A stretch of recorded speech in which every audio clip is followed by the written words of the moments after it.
महायुती सरकारने राज्यामध्ये शालेय शिक्षणामध्ये त्रिभाषा सूत्रीसंदर्भातील दोन्ही शासन निर्णय रद्द केलेत।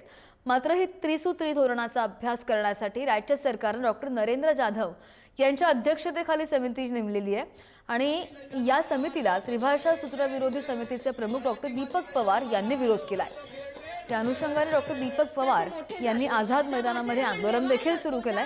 सरकारने हिंदी भाषेसंदर्भात नेमलेली समिती रद्द करावी अशी मागणी आता दीपक पवार यांनी केली आहे।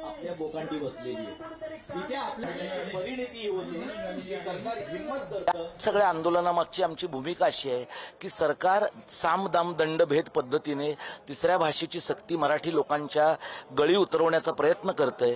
त्याला विरोध करणं आणि जनमताचा रेटा लक्षात घेता या विधिमंडळाच्या अधिवेशनामध्ये सरकारला याबद्दलचा निर्णय मागे घ्यायला भाग पाडणं ही या आंदोलनामागची प्रमुख भूमिका आहे। GR जर मागे घेतला तर तो GR मागे घेतला असं व्हायला हवं होतं।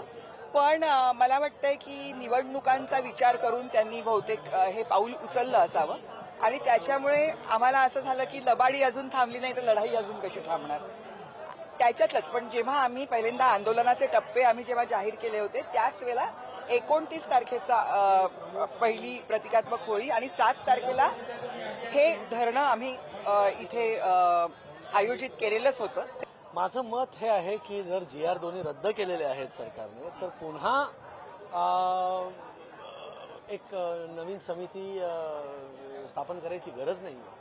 हा निर्णय झालेला आहे की तिसऱ्या भाषेची सक्ती करू नये आणि विनाकारण ते पुन्हा एकदा उकरून काढण्यात येतं। तर हे जेव्हा ठरलेलं आहे त्यामुळे पहिली ते पाचवी नंतरच हिंदी भाषा अंमलात आणावी।